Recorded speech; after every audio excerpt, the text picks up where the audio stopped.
Good afternoon, everybody. This is the Finance Committee meeting for January 28th.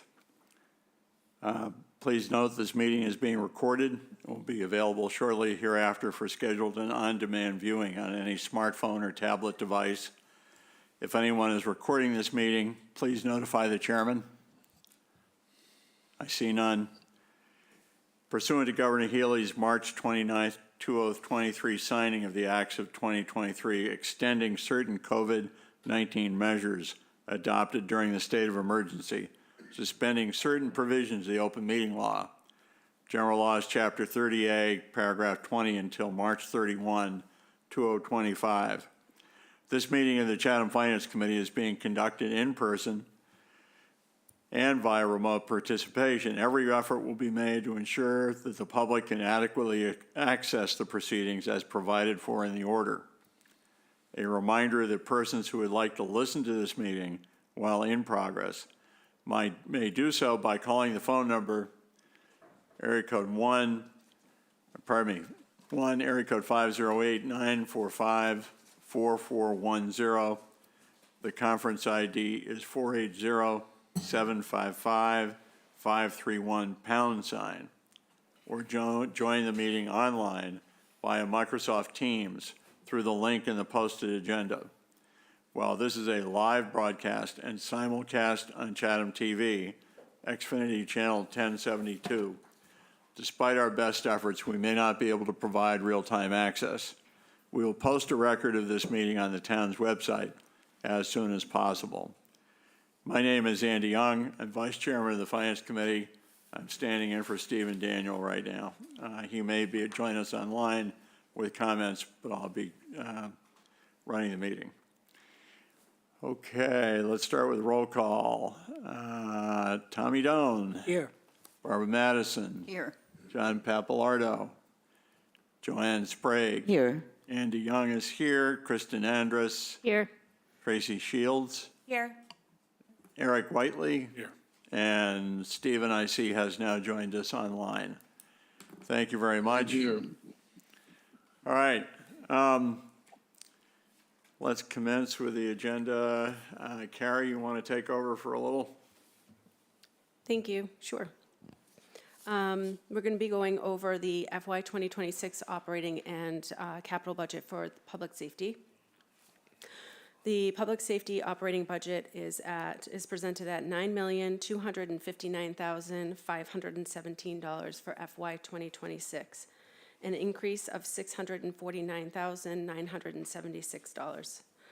The police division budget is $3,981,840. The animal control division has an operating budget of $83,480. The fire division budget totals $5,071,777. The fire dispatch services assessment for FY 2026 is $61,288. Emergency management division is presented at $54,133. Cape and Islands EMS division is $6,500. The oil pollution control is at $500. The 5-year capital plan, the police division has a few requests: $40,000 for firearms replacement with mounted optics, $40,000 for a 4-wheel UTV and trailer, and $140,000 for annual police cruisers.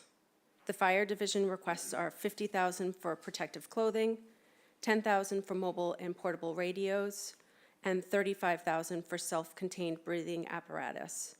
The emergency management requests are $40,000 for generators, and there is a warrant article request for the fire department for $410,000 for a new ambulance. And the police chief and fire chief are here to do their presentations. Perfect. Thank you, Carrie. You're welcome. Thank you, Carrie. I'm not sure if the chief's done rock, paper, scissors. Who's going first? All right, Fire Chief Justin Tavano, please take the stand.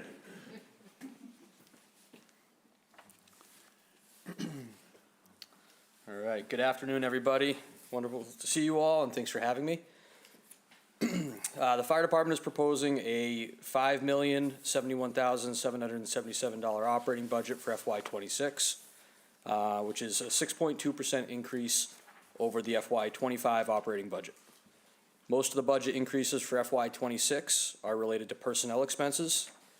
These increases on the personnel side of the budget are primarily contractual, totaling $4,702,228.17. The increases to the expense side of the budget are mostly either inflationary or due to increases in service contracts and fees, and this accounts for $369,548.72 of the total FY26 operating budget.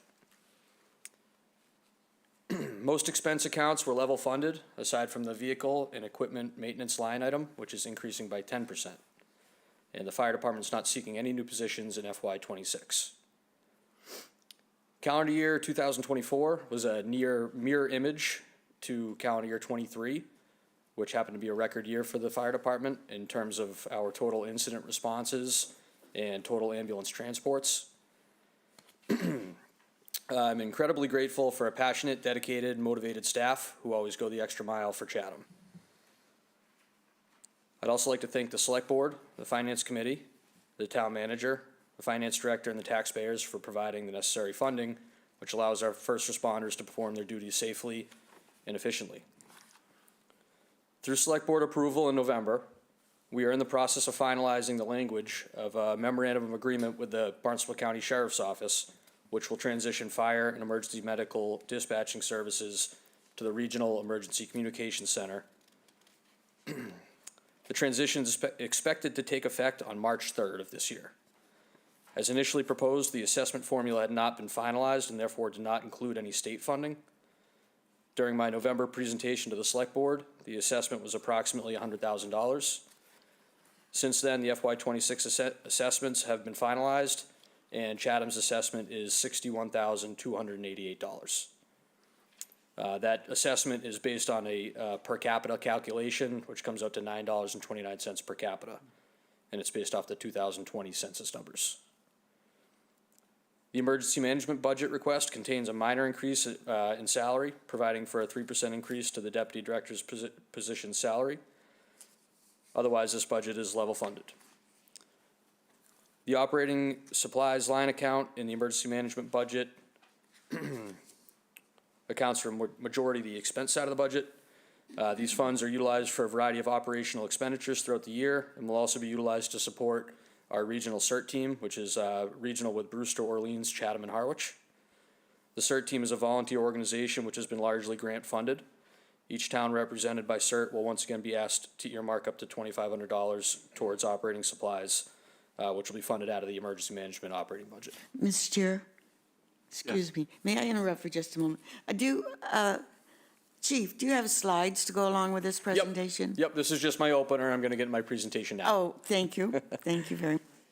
So with that, we'll get into our presentation. I know you folks always like to see some incident data to start out with, so I'm going to go through some of that information from the last calendar year, and then we'll walk through the different line items and take a look at the ClearGov digital budget book, so you guys can see how the budget's represented there.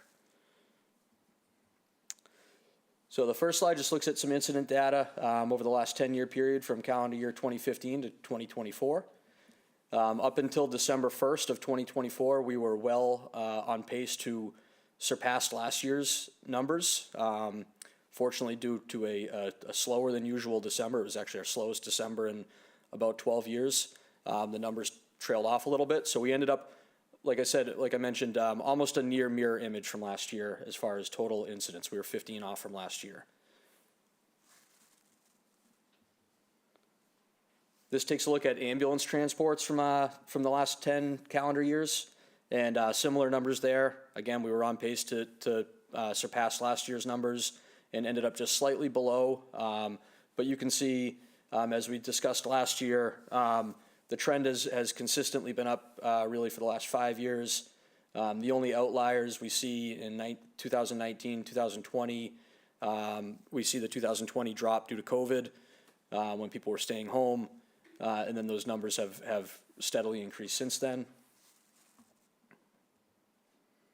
This takes a look at ambulance revenue. This uses fiscal years instead of calendar years. Again, a 10-year look back. FY21, we see a dip there because of, again, the COVID numbers were down, ambulance transports were down. So the revenue obviously is tied to the number of transports we do. But you can see we've significantly gone up over the last few years.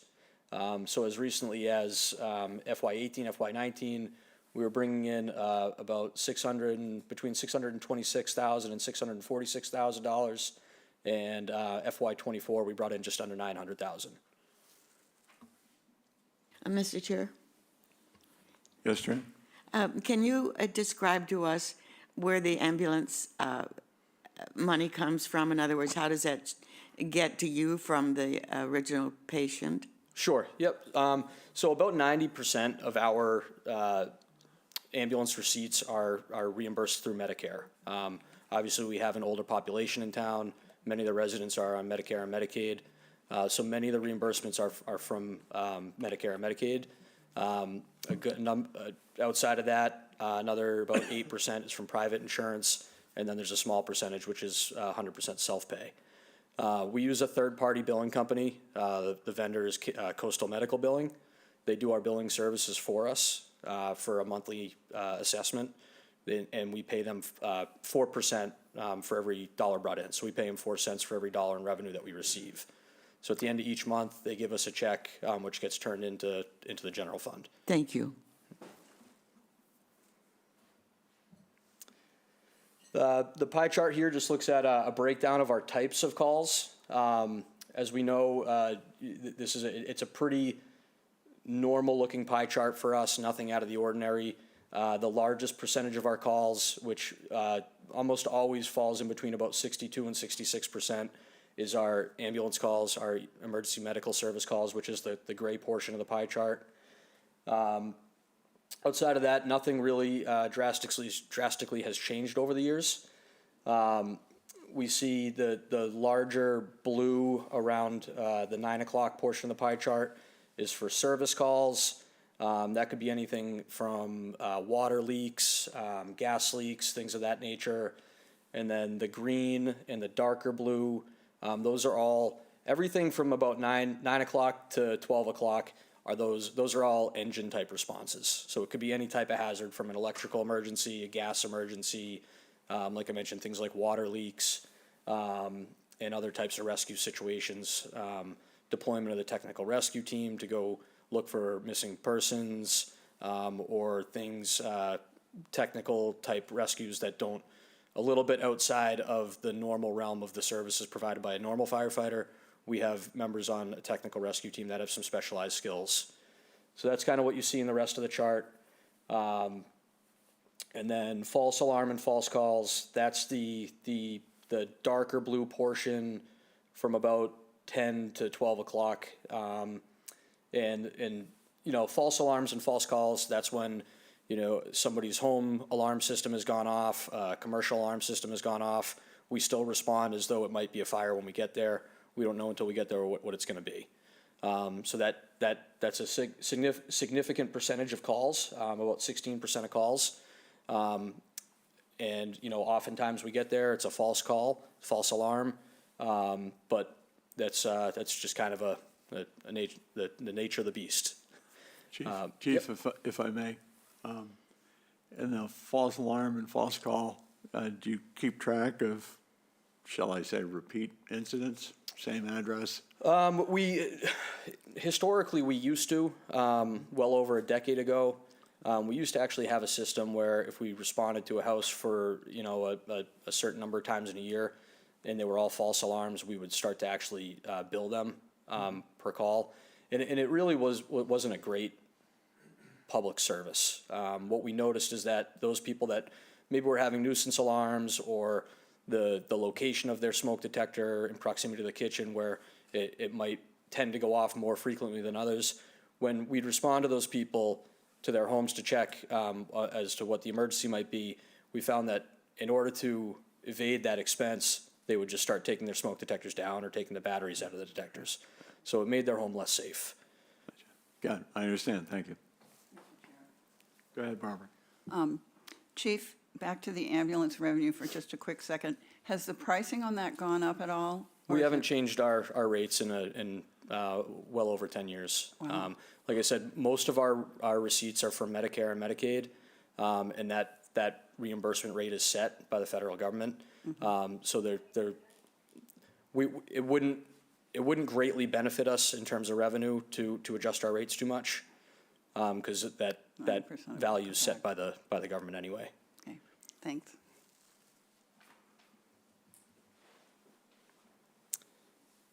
Just going to take a quick look at the department personnel. Nothing's changed since last year.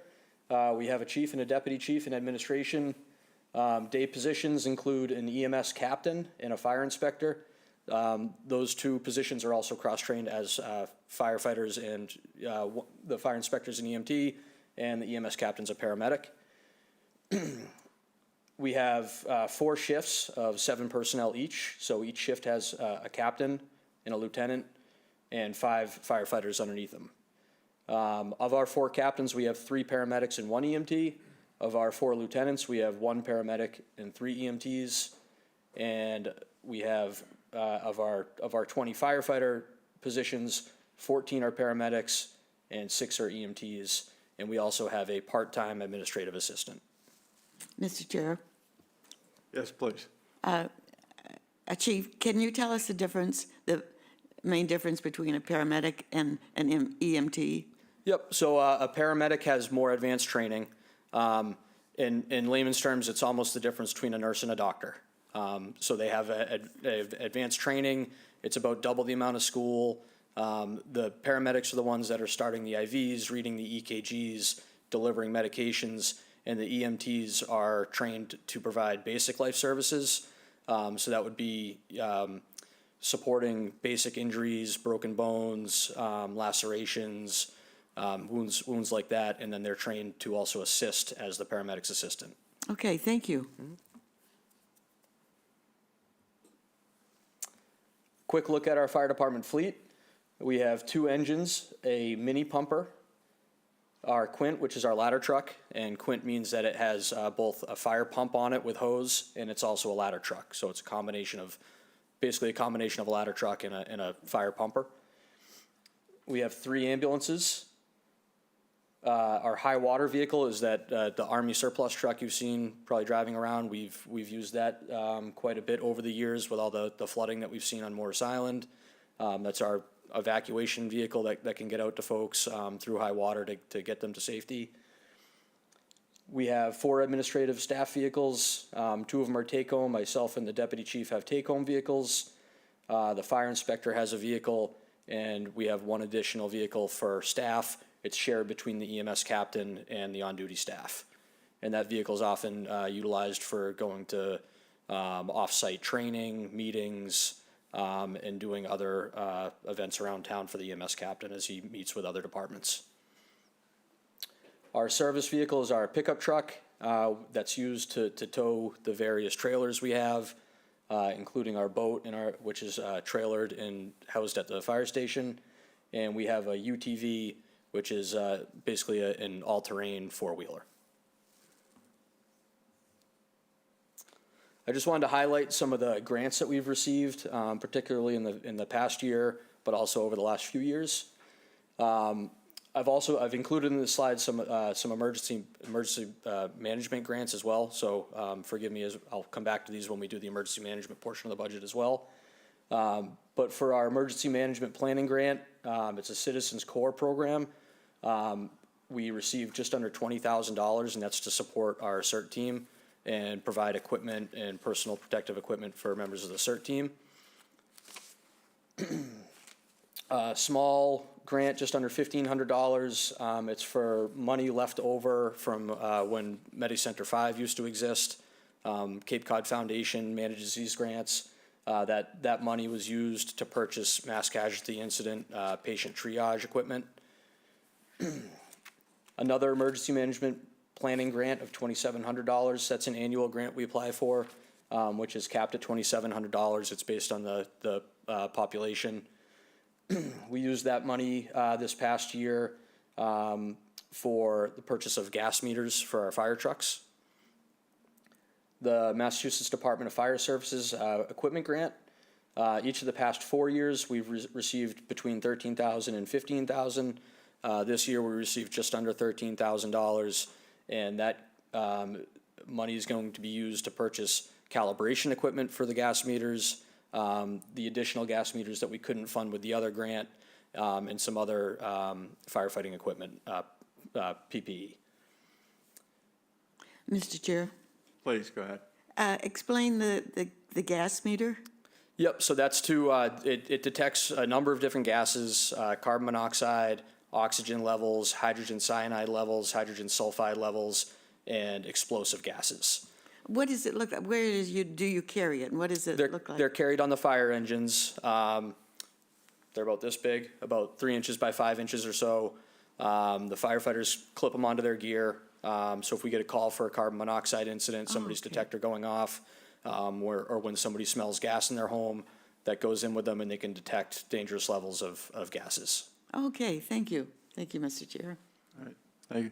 Chief, following up on something else, though. Grants. All of a sudden, grants, particularly federal grants, are back in the newspaper headlines. Is this budget depending in any way on receiving some federal grants? No, this is all just, this is all supplemental equipment. We would function fine without. And these grants wouldn't necessarily offset the budget request, but they're going to supplement the budget. Have these grants been locked in, already spent? Majority of the ones you're looking at here have been locked in and are in the process of being spent. Okay. The last one on this slide is the Assistance to Firefighters grant. That's a FEMA grant. We haven't started using that grant yet. We have been awarded it and we've accepted the award. It's for just under $55,000, and that's it's a paramedic training grant, which we applied for. And what that does is it allows us to send an existing EMT from the department who we're familiar with and we vetted as a good candidate to become a paramedic, to be able to send them to paramedic school, to cover the expenses that are associated with covering their shifts when they're on duty, to provide for them overtime compensation when they're off duty and attending class, and their hospital time, and any course fees associated with attending the class as well. Are you anticipating expending for that before you receive the grant, or are you going to wait till the money shows up? So the tricky thing with that grant is we weren't notified until the end of July, early August that we received the grant, and at that point the paramedic class for this year was already full. So we'll start using that in the fall. We'll start using those funds in the fall of next year. We have somebody in the department we've identified to go to the class, who just submitted her application to attend. Right. So knock on wood, with any luck, by next fall, we'll have a little more clarity on things like FEMA grants. Right? Yep. Where they're actually going to come through. Thank you. Those FEMA funds have already been earmarked, so they shouldn't be impacted by any changes in any federal funding. They shouldn't be. There's obviously no guarantee, but we've already been guaranteed that funding. Right. Okay. Thank you. Barbara?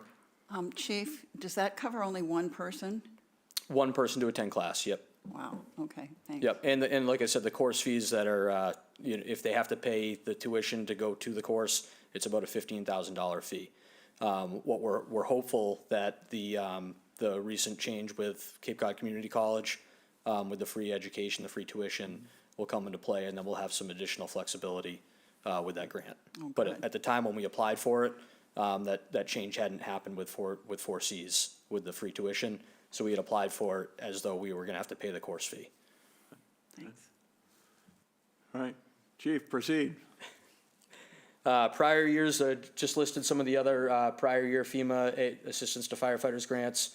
I mentioned most of these last year. We received radio repeater equipment that just boosts our signal in our radios and helps us communicate in trouble areas. Our CPR devices, when somebody requires CPR, it's a mechanical CPR device that attaches to the patient and does chest compressions for us. We have 4 of those devices, 1 on each ambulance and a spare that stays at the station. $50,000 we received a few years ago for training mannequins, which stay in our training room at the station. They're very lifelike. We can attach computers to it, change its conditions. We can deliver medications to it, and really make a lifelike training scenario with it. Our power loads for our stretcher, that allows the stretcher and the patient on it to be loaded automatically with a push of a button into the back of the ambulance. So we're not putting as much strain on our personnel with lifting. And then another emergency management planning grant we received 2 years ago for $5,000, and a radio grant we received from the state 4 years ago for $48,000. All right, so now we'll get into FY26 operating budget.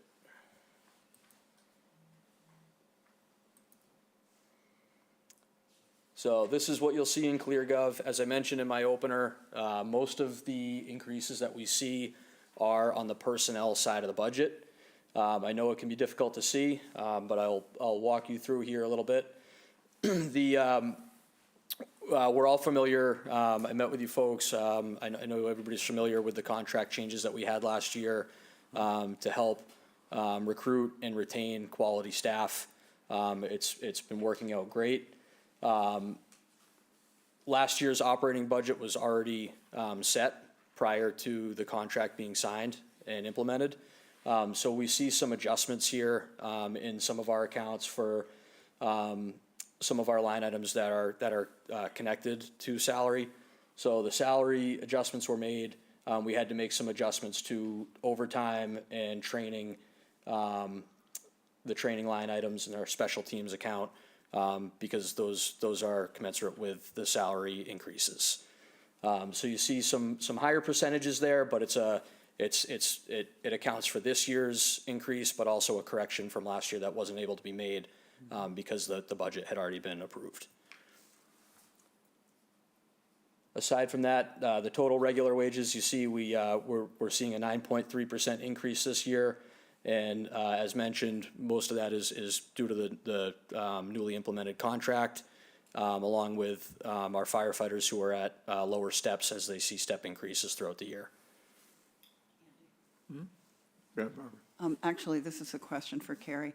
In prior years, before we got this new budget book, we used to get year-to-date information for the current year up at least through December, which we had asked if it were possible to include last year. I'm guessing that it isn't.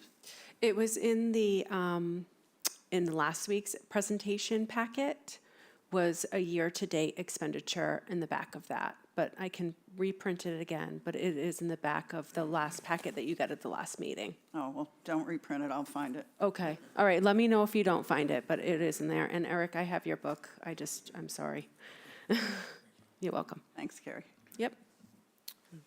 So moving down, our longevity, that's a contractual obligation. It's gone up a small percentage as our older staff that still receives longevity payments. As they gain years of service, that number goes up slightly each year. Holiday pay is tied to salary and wages, so we see a percentage increase there, roughly equal to what was agreed upon contractually. And then moving down, one of the things that we did was we took the EMT and paramedic incentive. It was a stipend for maintaining those certifications, and we moved that into their base pay. So if you compare last year's line item for the EMT paramedic incentive to this year's, you'll see that it dropped significantly. It's because that value shifted into the base pay.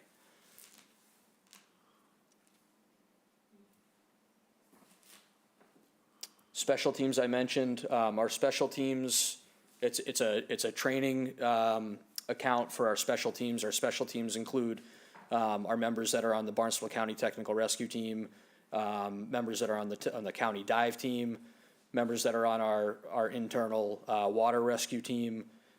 We have one member who's on the regional SWAT team, a paramedic on the SWAT team, and we have a drone team as well internally. So that funds the training, the overtime associated with the training for all those personnel. Mr. Chair, Go ahead. on your SWAT team, Is that combined with the police representative to the SWAT team? Do they do the same sort of, respond to the same sort of incidents together, or is that separate? Yep, it's a regional team, it's a county team, or maybe not county, it's actually Cape and Islands, so not technically county, but, yeah, so it's a law enforcement team, but fire department paramedics from around the region perform as paramedics to support the team. And when would it be considered the SWAT team required versus another? I'm gonna let Deputy Malzone answer that when he gets up, because Okay. like I said, we have a member of the department who's a paramedic who supports the Sure. team, but we don't, from the fire department perspective, we don't activate the SWAT team. That's a law enforcement function. We Okay. just support it. Good afternoon. The SWAT team is used for high-risk arrest warrants, help to supplement departments, detective units, any kind of high-risk mission they're on, or getting called out for active shooter situations, barricaded situations. So the team is always deployed to assist or take over a situation that is outside of patrol. And how many representatives from the police department on your SWAT team? So it's a regional SWAT team. Chatham doesn't have anybody on the team right now. We're hoping to put someone back on. I did 15 years on the team, and I just came off last year and a half, 2 years when I was promoted. And how often is that deployed the last few years? How many times a year? The SWAT team trains twice a month, 16 hours a month, and they could be deployed once a week for a month, or they could be not deployed for 3 months. It's Okay. really dependent on what's happening. All right, thank you so much. Thank you, Deputy.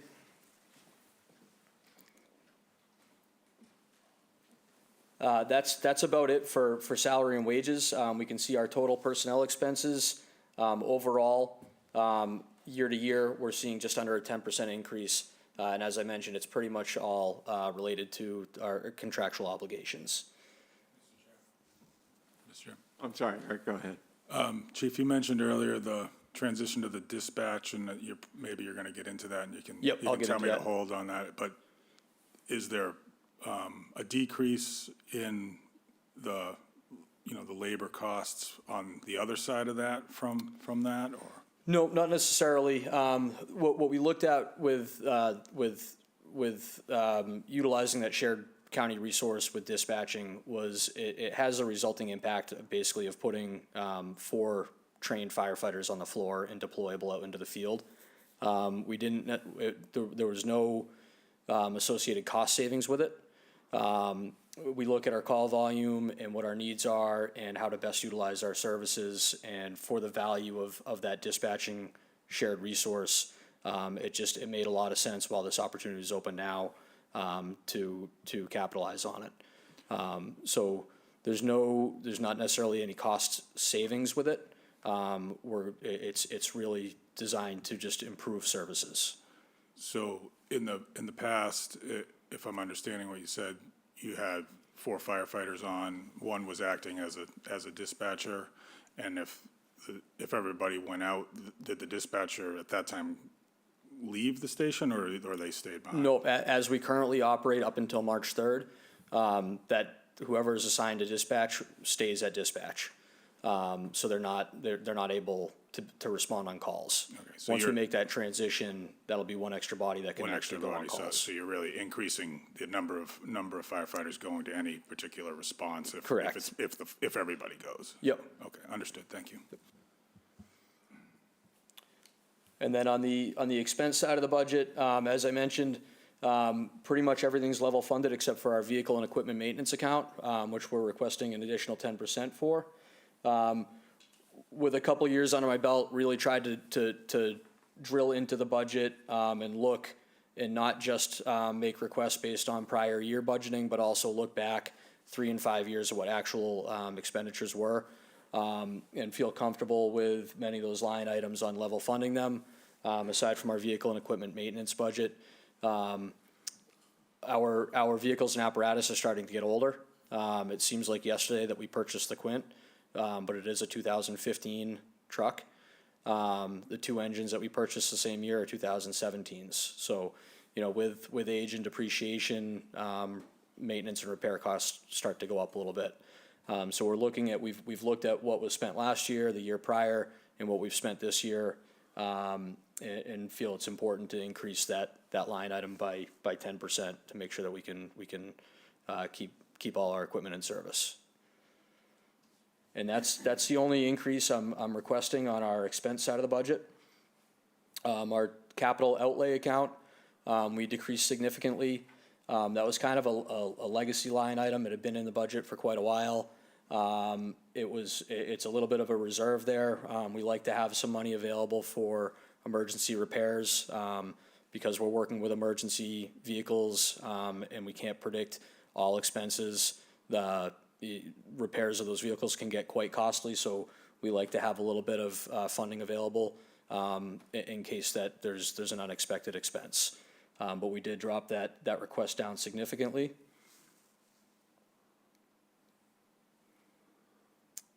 And the overall, we're looking at a 6.2% increase of the overall operating budget.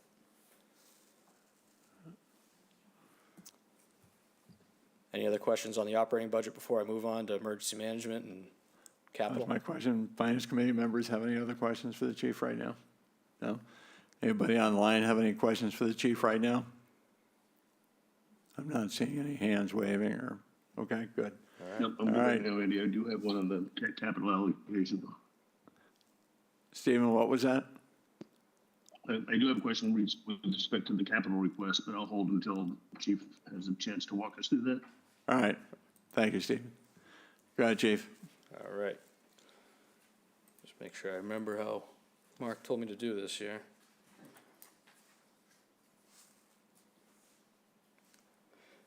All right, just going to take a quick look at our capital request for the fire department and emergency management. For fire protective clothing, this is an annual request. We've increased that request to $50,000 for this year. This funds the firefighters' turnout gear, head to toe, and also some equipment for those members, protective equipment that are on those special teams. As of January 1st of this year, legislation was passed for all firefighting equipment that's manufactured from that point forward to have labeling on it that if there's any PFAS in the gear. Most of our gear right now has the lowest amount of PFAS in it that the manufacturers provide. We started to implement that switch about 4 years ago to get to the lowest levels possible. But the manufacturers are required to increase labeling by January 1st of next year. They have to manufacture the gear with no PFAS at all. We don't know what that's going to look like for what it's going to do to the cost of the gear yet. The vendors have provided us no information. So we're kind of sitting back and waiting to see what happens there.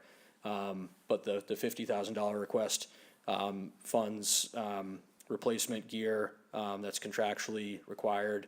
Every employee is outfitted with 2 sets of turnout gear. So our newer people, when they reach the end of their 1-year probationary period, they get a second set of turnout gear. The turnout gear itself is only good for 10 years by industry standard. The standards require at 5 years for once they're issued a new set, when that set becomes 5 years old, it becomes their second set of gear. And then they're issued a new set. And then at 10 years, it's taken out of service. So we are replacing gear quite frequently. So that's that capital request. Second one is for our self-contained breathing apparatus of $35,000. We received federal grant funding back in 2016 to replace pretty much our entire cache of self-contained breathing apparatus. The air packs themselves don't have an expiration date, but the cylinders that is where the air is contained, you can only test so many times and then they have to be removed from service. So we have several of those cylinders that have to be removed from service this year.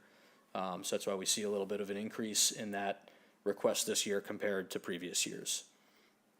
Our radio capital request is another annual request, which we've kept the same as in years past at $10,000. That's to purchase new radios as needed. Occasionally radios are damaged on calls. A portable radio, like the one I'm holding here, can cost $4,000. And these aren't the ones that the firefighters are issued to bring into buildings. Those are a little bit more expensive at a little over $6,000. Our ambulance request, this is the one that'll be going to a warrant article. Historically, we've requested funding for ambulances every other fiscal year on the even fiscal years. So it's time to make that request. Ambulances are currently taking about 3 years to build. So it's very important to me that we support this article and that we fund this request. Pushing it back a year means we're 4 years out from getting a new ambulance. We have 3 ambulances in the fleet. With our ambulance replacement program, the way it typically would line up is that the oldest ambulance would get replaced when it was about 6, 7 years old and had about 100,000 miles on it. Because of the delays in production that we're seeing right now, our oldest ambulance is getting closer to about 8 years old when it's finally replaced, with well over 120,000 miles on it. So as we see those miles start to go up, we can expect increased repair and maintenance costs.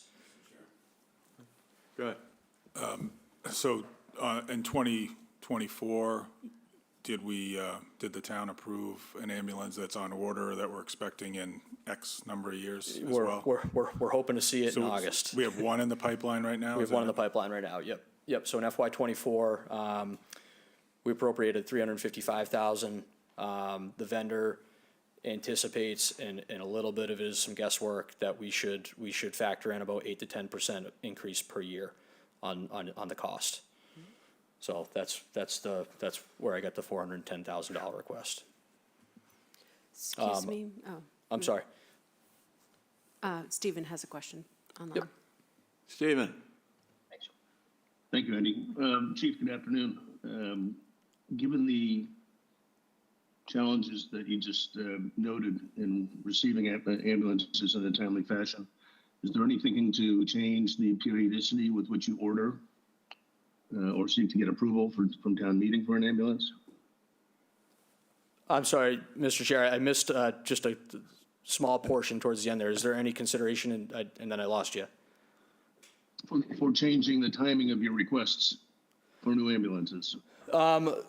It's been a consideration. The feedback we're getting from the vendors is that this production delay isn't going to last forever. They're feeling as though they're starting to get caught up. The delays all started in COVID, and they just haven't got caught up since then, but they are making some progress. So we're Thank you. kind of waiting and seeing right now. Yep, understood. Thank you. Thank you. Other questions, Barbara? Chief, do we get anything for the old ambulance, or does it just get thrown away? We get a trade-in value from our vendor that we use for the purchase of the new one. The value's not great. I have, thought about and have mentioned to Carrie about, maybe some alternatives going forward, about putting it to auction. Something we haven't done traditionally, but something I'm exploring. Thanks. And I will say, we recycle a lot of the equipment for our ambulances. There's nothing really extra built into that request for equipment. Many times you see municipalities are asking well over $500,000 for their ambulances, and they're building into those requests all new equipment. So new stretchers, new power load systems, and all that. So we do our best to strip equipment out as long as it's still functional and test properly, to reuse it in our new ambulances to try to keep the costs down. Chief, I would urge you to move on to the dispatch question, because we're starting to run. Yep. Time is running out. Thank you. Here we are. So as I mentioned, when I presented to the select board, the initial assessment was over $100,000. The state funding came through, and the final assessment for FY '26 is $61,288. Joanne, you had a question? Thank you, Mr. Chair. I'm assuming you've already gone through the numbers for the difference between leasing the ambulance and buying it outright? We have looked at it in the past. It's always been the best value to purchase it. It's just, that's kind of been our longstanding policy. I think it's been mostly, a town policy has always been traditionally to try to purchase when we can. Okay, thank you. Go ahead, Chief. So fire department dispatch, I'm here to answer any questions you might have. I touched on it a little bit. This is going to make, of our 7 personnel assigned to each shift, as I mentioned, one of those firefighters is assigned to dispatch each shift for the 24-hour period. That can often, as today is a perfect example, can become a revolving door in personnel. This morning, we had 6 simultaneous calls going on, and we had people coming in from off-duty that would go to the desk so the people that were in the station could go on to the next call, and then they were jumping off the desk to go on another call, and our EMS captain was coming downstairs to dispatch, and it can just become this huge revolving door. So this morning, we had 6 simultaneous calls. Just as I walked in here, we had an additional 6 simultaneous calls. So when we get in these really busy times, we've done a really good job over the years. But as our town and as our department has gotten much busier, it's just not the best service for the town.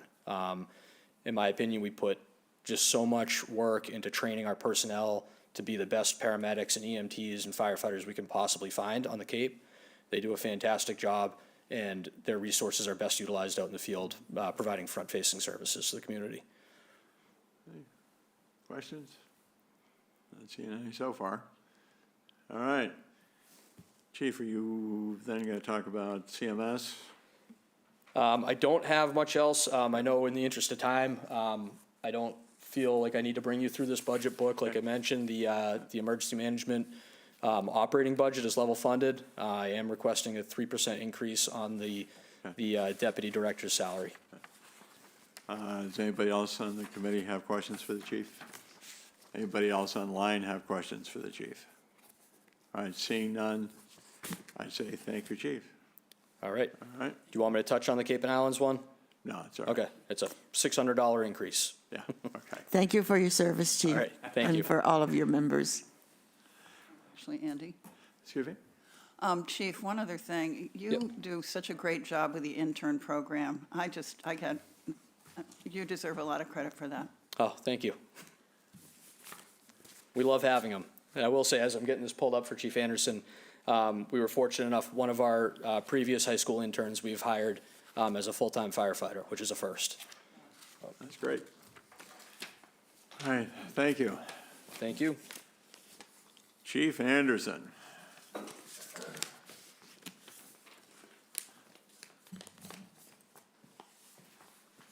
Trying to find this for everybody. Yeah, good luck. Might need you, Mark.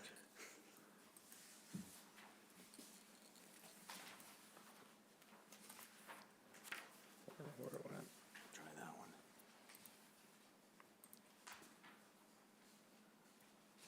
These are all me. Yeah.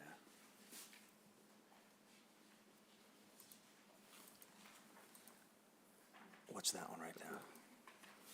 I don't know where your budget book went, though. Oh, we can do it here. Here we go. Yeah, yeah, yeah.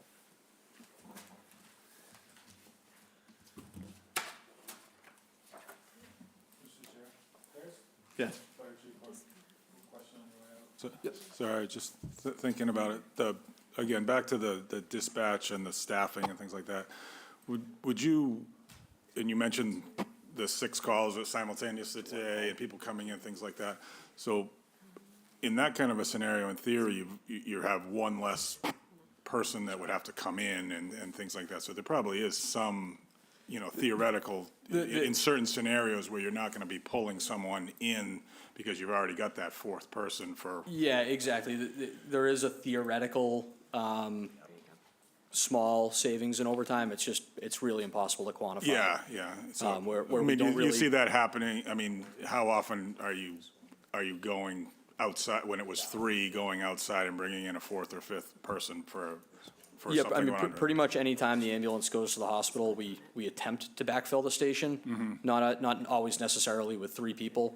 So for example, like right now, if we have 7 people on duty and 3 went to the hospital, we'd only be bringing 1 back in, to give us 5 people at the station. Right. So we'd at least be able to staff another full So, call. so there'd be there really is some probable likely savings. There's some in that. probable likely, incremental savings, but it's hard to quantify because we don't have a mandatory callback system. So if people decide that they want to start coming back more than they're doing now, then that savings could be variable. Right, but you'd only call them once you went past the however many are out, Exactly. because you've got one more that's Yep. You have one capable, more. capable of heading out. Exactly, yep. Okay, all right, Thank you. good. Thanks, Chief Devano. Chief Anderson. Your turn in the barrel.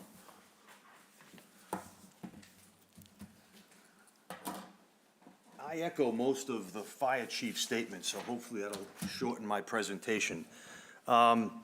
Mike Anderson, Police Chief, it's always a pleasure to come and speak before your board and your committee. I appreciate your time.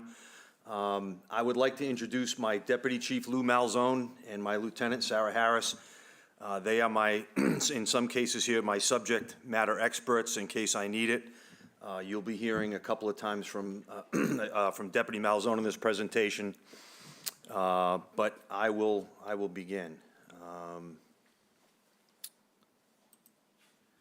So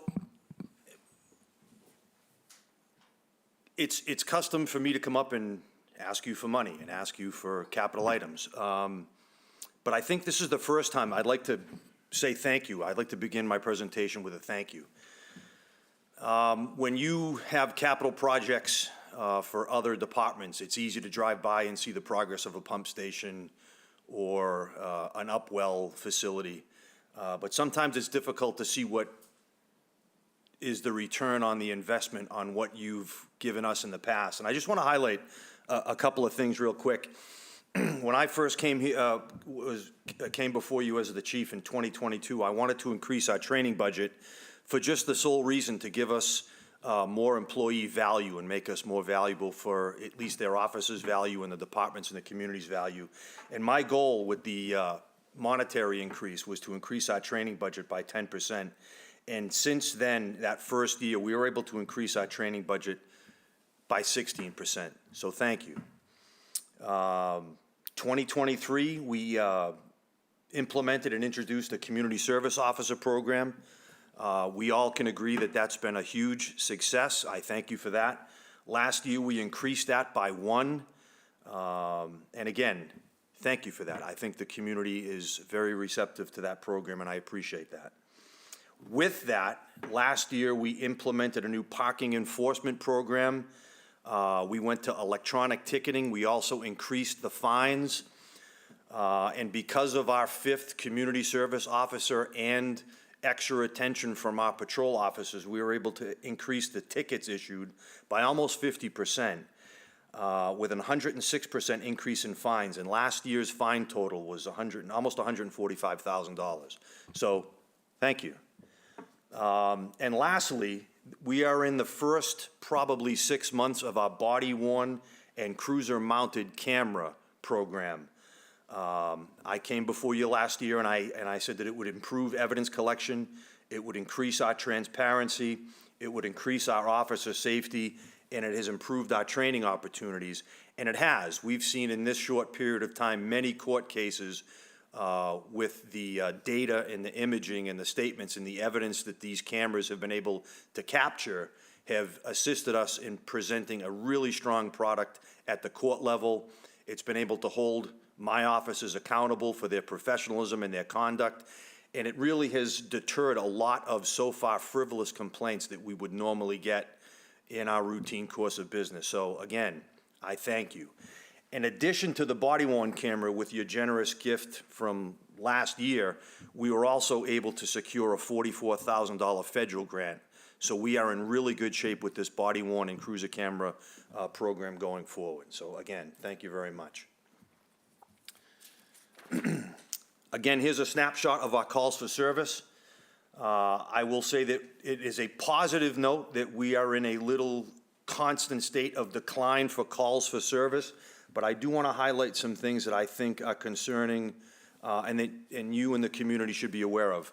This is just a small snapshot of what your officers do in a yearly basis. 6,814 documented calls for service. And again, every number in red that you see is an increase from the previous year, which is in the parentheses. So if it's a black number, it's less. If it's a red number, it's higher.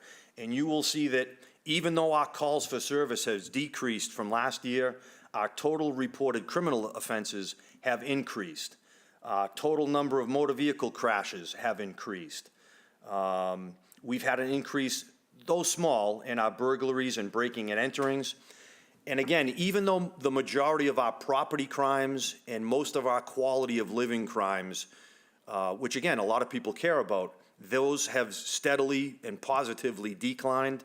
Last year, we've seen a concerning uptick of some of the crimes that I've highlighted in the box to the right. We've seen an increase in aggravated assaults, simple assaults, intimidations, weapons law violations, which include firearms, an increase in disorderly conduct, always a troubling increase in fraud, and an increase in drug and narcotic violations.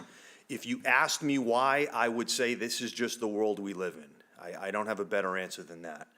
But again, we have a very robust training budget, and in as much opportunity that we can, we train, we train, we train. You will see the bottom four numbers. Those are proactive tasks that the patrol officers do. You'll see that they did, in the course of last year, almost 13,000 building and property checks. Parking tickets, we issued 2,084, an increase from last year's 1,397. Again, the ease in which the tickets were issued and the increase of the persons able to issue the tickets justify that number. And we processed just about 748 police records. And again, processing a police record is a little bit more labor intensive because it usually requires a review and a redaction, and then it might require an exemption. We might refuse it. They might fight us on it. We might have to, go to the Massachusetts Secretary of the Commonwealth and settle what we think can or cannot be redacted or released. Mr. Chair? Yes. Excuse me, before you leave, can you tell us what the process is for attaining a firearm permit and who's the final arbiter of the issuance of the permit? The firearm process is constantly changing. The last year it became a little bit more restrictive because of the Commonwealth instituted new restrictions as far as what type of training and what type of criminal history you might have in the past. Most of the guidelines are found online. When I have my two firearms licensors at the station process the paperwork, I, as the police chief, am the ultimate authority on whether that firearms permit is issued or not. Thank you. Okay, you're welcome. Andy? Go ahead. Chief, the 125, is that up from previous years, or? It's up slightly. It's up very slightly. I apologize that I didn't update the yellow highlight was me to update that, but the 125 is a small increase. Stephen has a question. Go ahead, Stephen. We're not hearing him. Well, maybe that'll help things. That's better. Noting your observation, Chief, that these crimes in the box to the right of your roster reflects the world we live in. Are there any of these things that are tied together in any way that we can draw conclusions from in an effort to reduce the incidence of some of these things? Stephen, that's a great question. If there was an easier way to find a solution to reduce these, I would be all ears. I believe that a lot of the conduct that is displayed by some of these actors in town are influenced through social media. They're aggressiveness towards the police, you can find many examples of this similar conduct that you would find on a YouTube video, a TikTok video, what you see on the news. The regard to be more challenging to the police, not respecting our authority, but challenging our authority, trying to escalate us as opposed of us de-escalating them.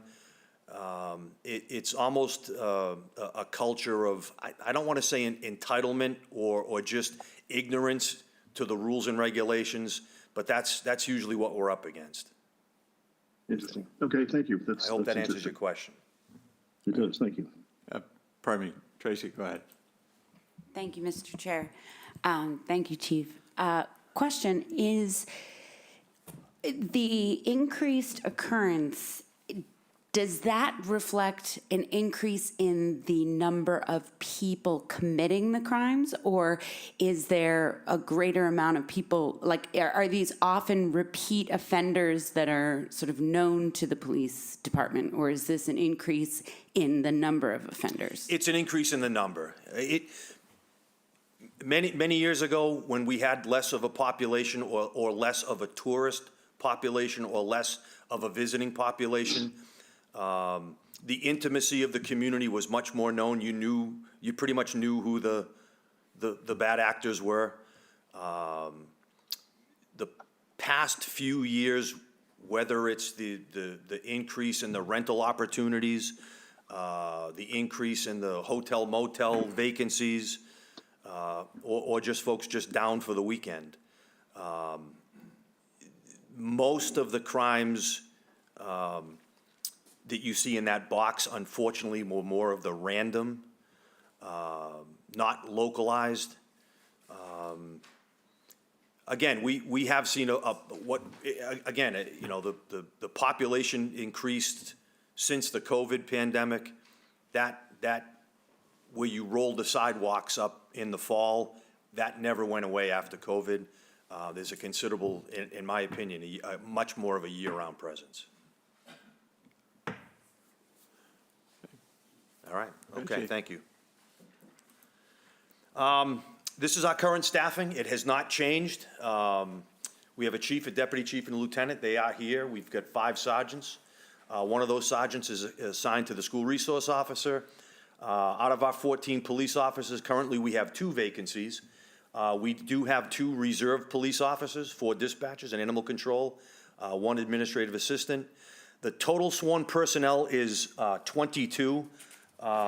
If you caught the select board a week or 2 ago, the police department has asked for a staffing increase, and the town manager has supported the increase of 1 position. So we are looking to increase our staffing for the first time since 1984 to make our total sworn personnel go from 22 to 23, and that would be in addition of a police officer position. Mr. Chair? Sorry to interrupt. ahead. Thought I'd catch you before we went on to something else. What would a new police officer do for you that you can't do now? Wow, many things. First of all, it would allow for a decrease in the forced overtime that we have currently for our staff. It is not unusual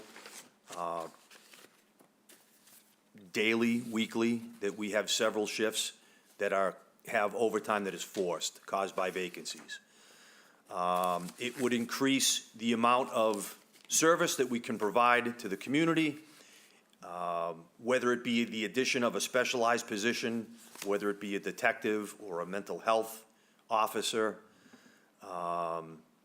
It allows much more coverage to the community, but again, it would hopefully reduce the amount of overtime that's budgeted, reduce the amount of forced overtime currently that our 14 police officers and 5 sergeants are forced to endure, and hopefully free up some abilities to create some more specialized positions currently that we do not have. Okay, thank you, Chief. You're welcome.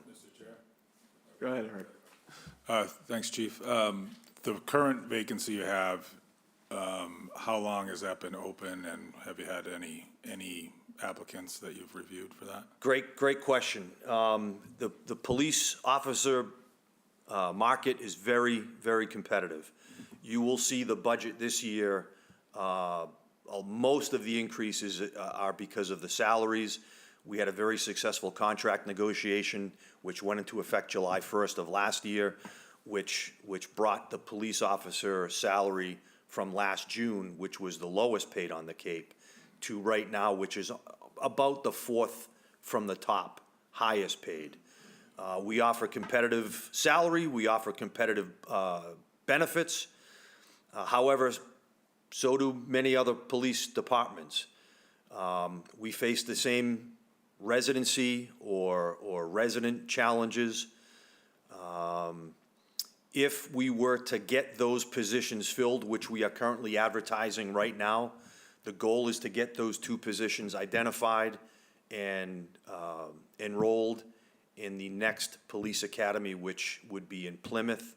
The deadline for that is February. The academy start date is on or about the beginning of April. Mr. Chair. Please go ahead. I hope that answered your question, Yeah, Eric. excuse me. Well, the current vacancy is someone that we've had a position for, but someone left or something along the way. Is that correct? Because you have this and then the request for an additional. Sure, the last vacancy that we've had open for a significant amount of time was open because of litigation. And we had to wait for that position to clear the litigation decision before we could replace that position. That's correct. Okay, so the position you call current vacancy on the board here is in addition to the one that you're requesting for this next year? Or that is the. We're budgeted right now for 22 sworn positions, from myself all the way down to the lowest ranking police officer. Right now, out of that 22, we have 20. We have 2 that are unfilled. We're requesting a 23rd. Okay, so if that's approved, there'll be 3, and you don't fill anything between now and then, there'll be 3 openings. Correct, yes. We're trying hard to fill them. Excuse me, Mr. Chair. Mr. Chair. Joanne, please. And how much will it cost the town to send a new officer to the academy? Depending upon if they're a lateral transfer, they could come in at a higher step than entry level. But if it's entry level, they would come in as a step 1. That brings them to the police academy recruit. Right. It costs about $5,600, $5,700, $5,800 for the academy tuition. But to outfit a brand-new police officer with the uniform and equipment, that could be up to additional $10,000. Okay, say those figures again, please. For the academy is how much? I'd have to double check, but it's around $5,700, $5,800. Okay, And that's a 20-week, 800-hour police academy. yeah, that's not a bad price for that amount of training. No, it's pretty good, and they are compensated. They are paid while they attend the police academy.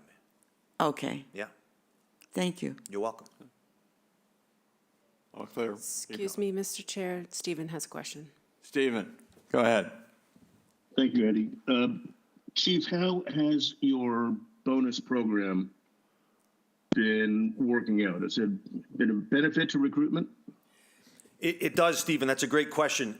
We were the first police department on the Cape that offered a signing bonus and a recruitment bonus. That incentive program has now been copied by many. However, thanks to our town government and our town finance, our monetary value for our signing bonus and our internal recruitment bonus is still higher than other Cape departments. But again, the caveat to that is, if we're looking to take another police officer from another agency via a lateral transfer, we want them to come to Chatham for a lot more reasons than a monetary signing bonus. If that's the only reason why this police officer is leaving where they are to come to Chatham, they would have to show me that they need to be interested in more than that. Yep, fully understood. Given that one of the last positions that was supported by town meeting I think is in residence at the police station. Could you just spend a moment commenting on the impact or prospective impact of the substance abuse recovery person who is engaged? Steve, if I heard you, you're looking me to highlight our substance abuse recovery coach and our behavioral health clinician? Correct. Just a little snapshot of how they're doing. I could stand at this podium for another hour and highlight the great work that they've done.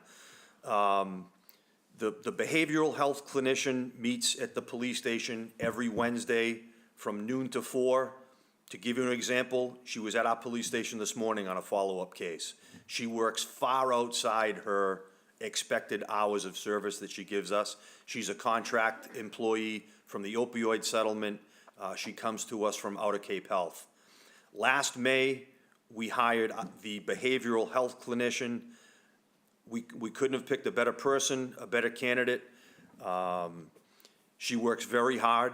Every month, she submits a report, which I include in my monthly report, and she finds her way to my office and says, geez, every month my numbers decrease. And I'm like, no, that's a good thing. She's extremely professional, extremely helpful with my officers and the members of the community who are at risk. She splits time with the police department and the Center for Active Living. And on a side note, we had an interview yesterday for our second open position, and fingers crossed. We couldn't be happier. That's terrific. Thank you very much. Okay. Barbara? So Chief, if someone wanted to avail themselves of her services, do they just have to know when her hours are, or do they call the station, or how do they get a hold of someone if they feel at risk but haven't been identified by somebody else in town? Great question. We advertise that, and I think you can find the hours or the contact information on the town's website. However, to answer your question directly, anybody with any information or any type of crisis can call the police department 24/7, 365. The clinician is usually working Monday through Friday, 8 to 4. She doesn't have to be, but she is available on nights, weekends, and holidays, and she has been in the past. When she co-responds with the behavioral health clinician, again, they're very generous with their time, but if they need to contact or they are in crisis, please contact us. Thanks. Okay. Good to go. So this is our current fleet, and again, I'll just highlight the fact that we have six marked Ford Explorer vehicles. Our oldest two in the fleet are 2019, and you will see why in our capital request we're looking to update that. Myself, the deputy, and the lieutenant all have take-home vehicles. We need those. The 24 F-150, the F-250, I'm sorry, that's a typo. It's an F-250. That has finally arrived, and the Animal Control Officers Transit Connect, that finally arrived. They were over a year to be built, but that's currently our fleet, 18 total vehicles. Any questions? Okay. Doesn't look like it. What's that? Doesn't look like it, Chief. Okay, so I'll start with the capital request again. As we have in the past, we are asking for 2 annual cruiser replacements for two 2025 Ford Explorer Police Interceptors. This is a regular replacement to keep the fleet up and running for our emergency response and our routine calls for service and our patrol duties. Why we ask for 2 every year is by rotating and replacing the marked vehicles on a regular basis. It maintains the vehicle's value at a regular trade-in. It maximizes our savings by keeping the mileage and the repair costs low. Most of their service while with us is under warranty. The reasons why the cost this year is a little bit higher than in the past is because these 2 would be replacing the 2019 vehicles, and since that time, the Ford Explorer has tweaked the body style, the body shape, the interior, just enough so that when we take the equipment out of the 2019s, sure enough, they don't fit in the 2025s. And if they did, the 2019 equipment that we would be moving into the into the new equipment has really reached its end of life. Because if you have center consoles and cages and mounts and brackets since 2019, remember that these vehicles are operated all day, every day, 24 hours a day. They get a heck of a lot of use and abuse, and most of the interior equipment would be unable to be transferred over because they've reached their end of life or they just don't fit the new vehicle models. Any questions? Chief, do these come off the state bid? They do. They do? Yep. Okay, so we're still able to do that. I Yep. wasn't sure. Yep, and we use a company, Commonwealth Motor Group, Colonial Motor Group. They're great. They're a great, their service is fantastic. They're just waiting for your approval. Okay, great, thank you. Okay. Any other, no, doesn't look like it.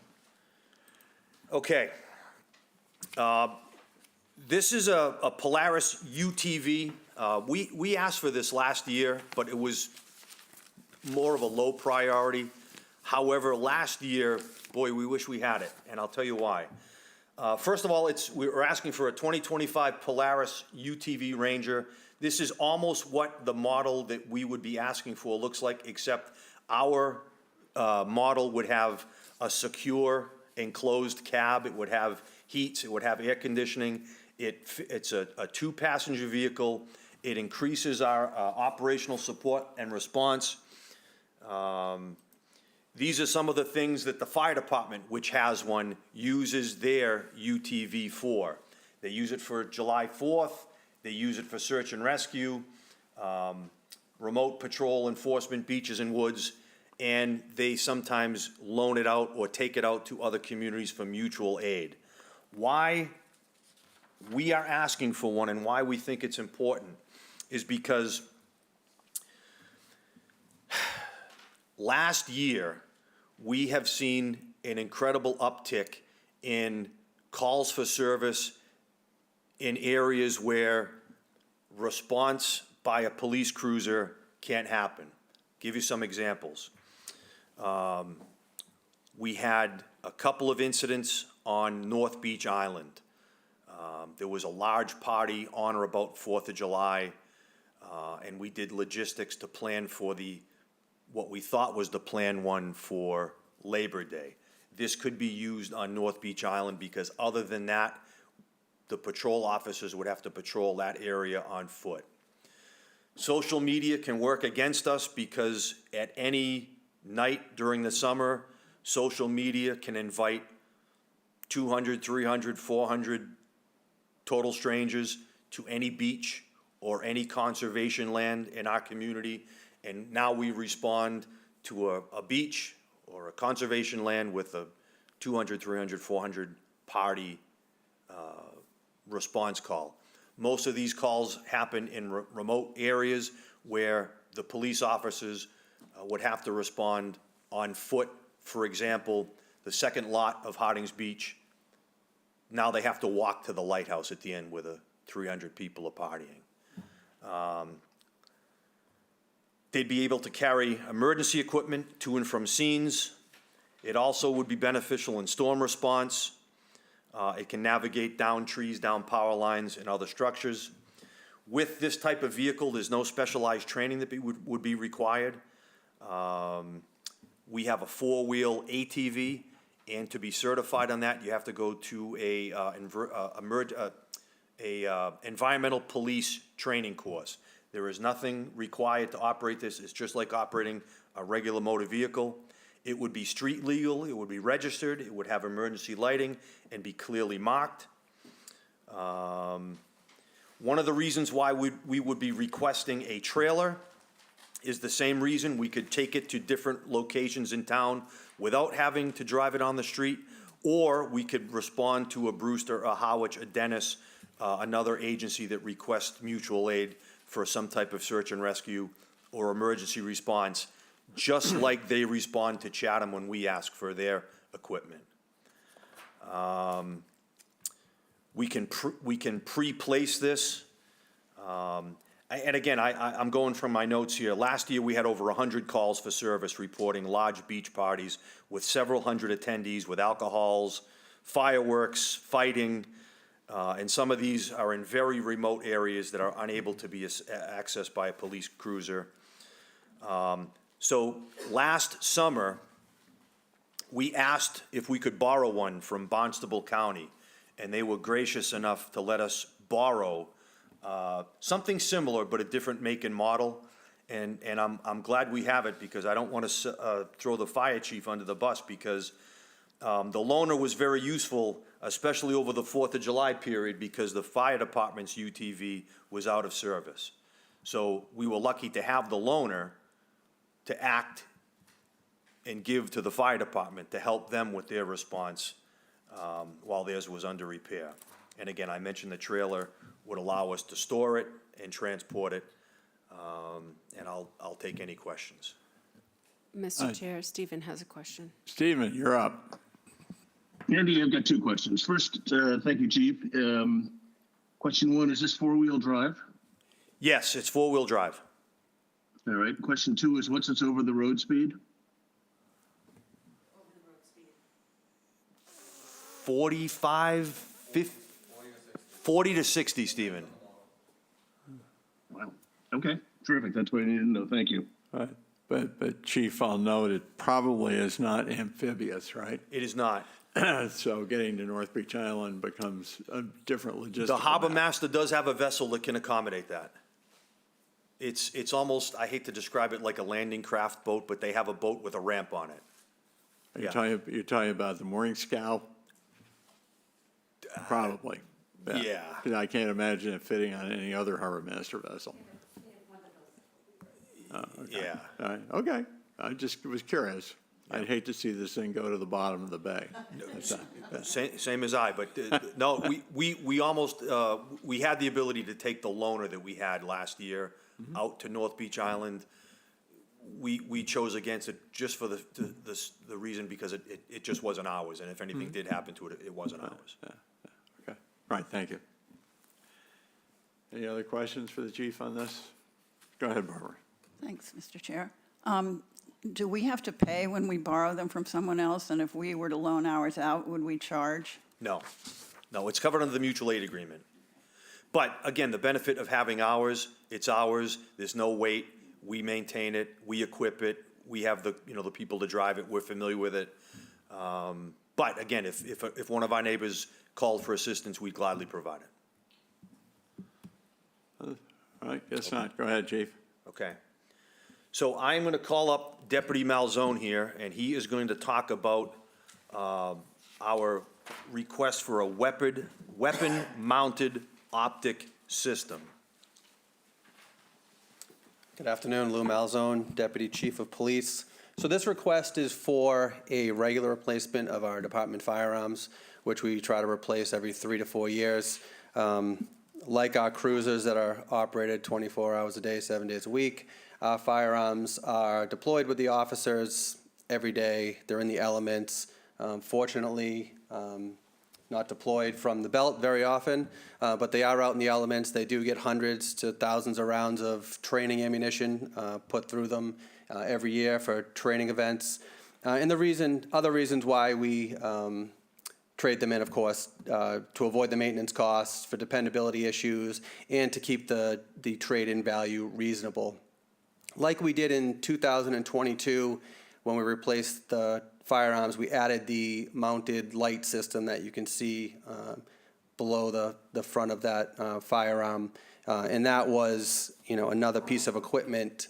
Prior to that, the officer had to decide, how they were going to hold their flashlight in low light situations, and then the firearm was held with one hand. So as training evolved and tactics evolved, so did the equipment. So the addition of the mounted light system was a great piece of equipment to help in low light, no light situations. So the red dot optic, as you can see affixed to the top of the firearm there, what that device does is it projects an LED light into the lens you're seeing, which allows the shooter to superimpose that red dot over their target. So just a few quick advantages and comparisons. So with the weapon-mounted optic system, it's a faster target acquisition, it's improved in low light performance, improved situational awareness, and improved round accountability. Now, improving situational awareness and the round accountability is probably the biggest benefit of that. Traditionally, with a firearm, with regular sighting system, depending on whether you're someone who is right eye dominant, left eye dominant, you're closing one eye to acquire your sights, to acquire that front sight. Some people have the gift of being able to keep both eyes open. I don't have that gift. So it almost forms tunnel vision when you're sight focused, which you could then see how in a stressful situation, it's almost like looking through a pinhole. With the mounted optic system, the idea of that is that you're target focused, and any shooter, once they're trained and proficient with that, can keep both eyes open and they can see everything around them, which improves their situational awareness and their target focus. All you need to do is put that red dot on your intended target. One of the cardinal rules in shooting is know your target and know what's beyond. And when you have tunnel vision or you're sight focused, it's hard to see what's around you. So that's the advantage of the red dot optic. And again, it's just another piece of equipment to equip our officers and help them be successful in critical situations. Joanne? Thank you, Mr. Chair.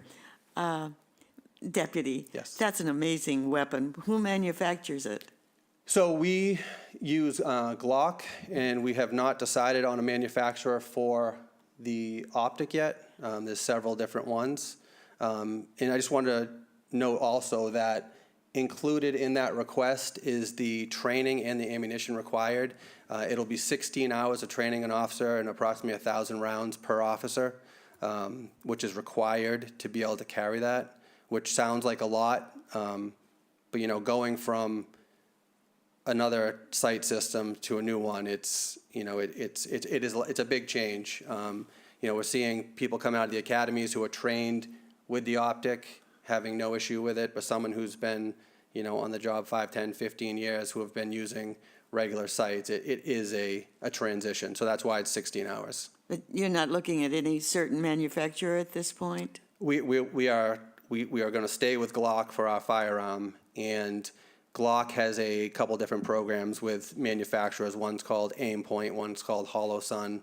It just depends on what package and what the price point is and what they're willing to give us for trades for our current firearms. Thank you. Sure. Barbara? Mr. Chair. This is going to sound stupid, but is this weapon-mounted optic system, is that just one gun that comes like that with the attachments, or can you get attachments and put them onto guns that you already have? We cannot. So the top of that firearm you see there is called the slide. Our slides are not milled correctly to attach an optic to it, and they're moving on from the model that we carry now. So to order, it was not cost efficient to try to have buy new slides that are manufactured to hold that optic. They wouldn't be from Glock. They would be an aftermarket company making them for them. So it was not the right option. Not something you want to pick up off Amazon. Right. How many of those are we getting? So, all 22 officers, I think we're looking at probably 28 to 30, in case some go down, and we're just kind of, the price was for 30. Okay, For 30, and thanks. we'd come in under 40, or at 40. Deputy, do you have to make any changes to the duty holster and retention systems? Yes, thank you, good question. And that, included in that request is the new holsters.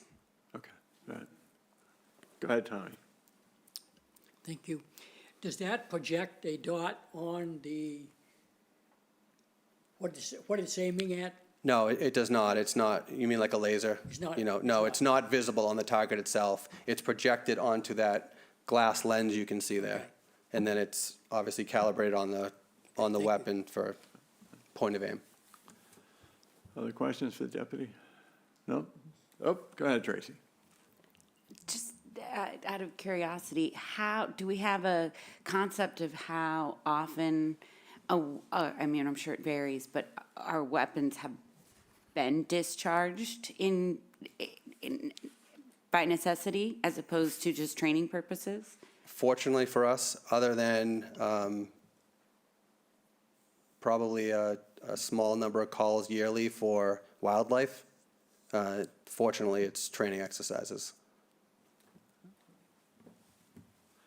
Okay, I don't see any others. Anybody online?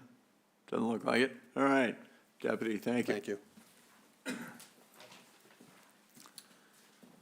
Great questions, everybody. Okay.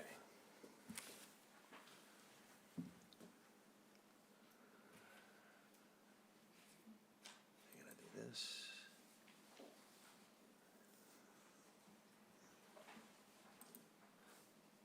Okay, perfect.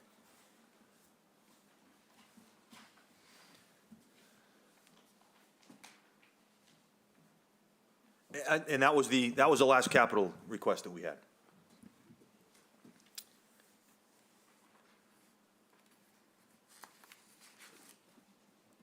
Oh, I missed it. I'm sorry. Stand by.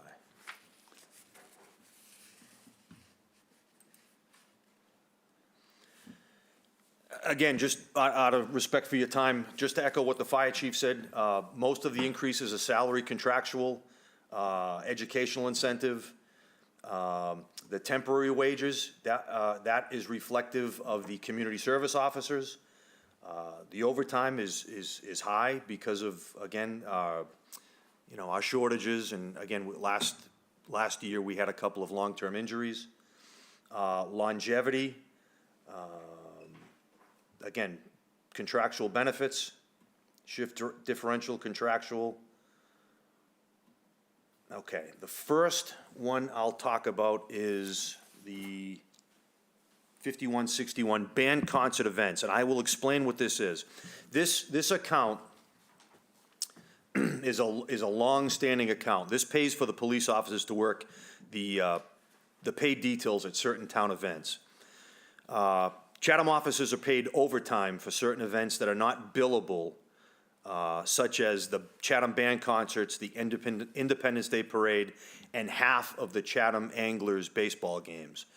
So unlike the phone company, the electric company, when they hire us for a detail, we bill them.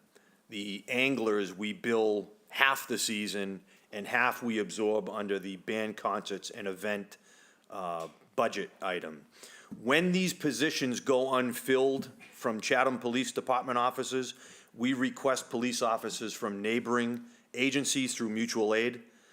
These police officers then bill and invoice us to reimburse them because they can't bill the band concert. They can't bill the 4th of July Parade Committee. So they bill us. So this is how they are reimbursed. And this increase is that over the past few years, including Chatham, the average detail rate on Cape Cod has increased. And I think the detail rate right now is $75 an hour. So that is an incredible bite out of that band concert budget. And again, it's important that we maintain this funding in this account to ensure that these events are properly staffed. On few occasions, we'd have to not staff a baseball game or short staff a band concert. We don't want to do that if we don't have to. And again, to maintain this funding allows us to reimburse the mutual aid requests we have from other outside police agencies. Any questions? Go ahead, Eric. Chief, just so I think I understood what you said. So clearly, if someone comes from another department, it's coming out of this budget. But Correct. Chatham officers that are standing those for those events, we pay not out of that line item. Yes, we pay out of that. So that line item is for Chatham and for incoming. Yes. Thank you. Yep. Okay. Again, everything else is level funded except for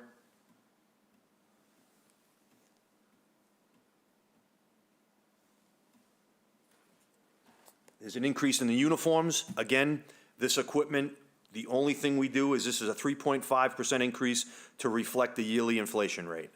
This equipment that they wear is extremely expensive. And then the other increase is, again, is a 3.5 increase to reflect the current yearly inflation rate for the meetings, dues, and travels.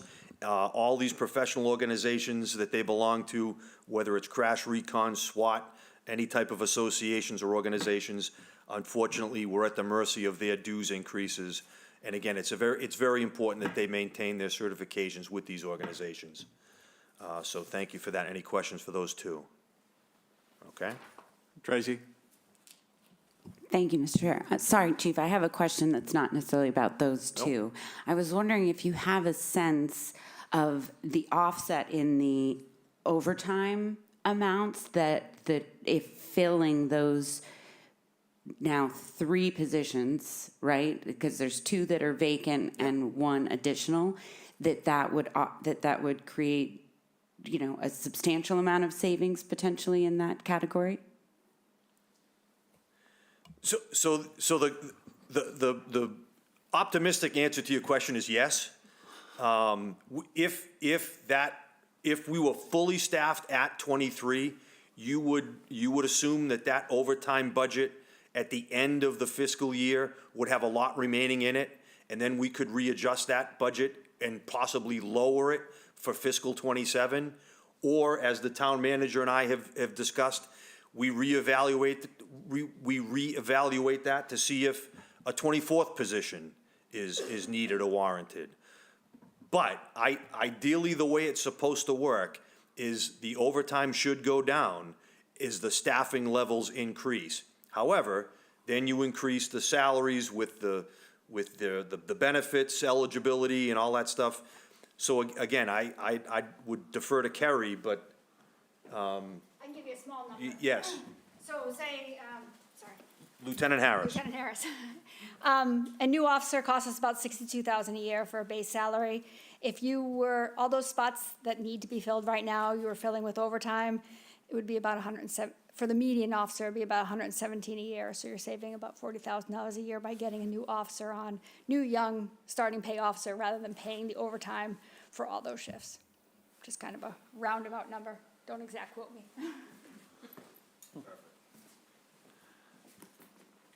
Okay, good. Thank you. Thank you. Barbara? Thank you, Mr. Chair. Chief, where does holiday pay come into all of this? Is that, I mean, I'm guessing that is holiday pay that officers get for working holidays, not for sitting home because it's a holiday? And, I mean, isn't that overtime? Don't they get overtime wages for that? Their schedule changes, so there's some days they may be in luck and they have that holiday off. They do get paid 13 holidays a year, but some of them they're working, some of them they're working doubles on. It doesn't change their pay on that specific day. It just, they get paid out the holidays, so 13 a year. They each get paid a straight day on, depending on what their pay rate is. So the reason that that's up so much this year is because we added a 13th day. No, because of their pay increase over like the chief had said, July 1st, they had a contractual pay increase, so that changed all their salaries on all their payday, holiday days, rates. Oh, one other thing, if I may. Excuse me. The Quinn bill and continuing ed are both down. Isn't the Quinn bill something to do with incentive training? No, that's what they already have for education incentive. So, and that's grandfathered in for only a few officers now. And then there's an education incentive, that's a tier base for the other officers that's slightly offset from the Quinn. So the Quinn bill is a percentage of the payroll. That goes up, but as these officers retire, that vanishes. And then it's gone down now because of the newer officers, that it only increases every 5 years. And continuing ed goes down to, I mean, I would guess that our newer officers are taking some continuing ed. They don't get it until they have an associate's degree, a bachelor's degree and a master's degree. Okay, so it's a reward that they get, not something that incentivizes them to get training. Correct. Okay, thank you. Yep. And just to further on that, the Quinn bill, that number gets smaller because those officers are grandfathered and they are retiring out.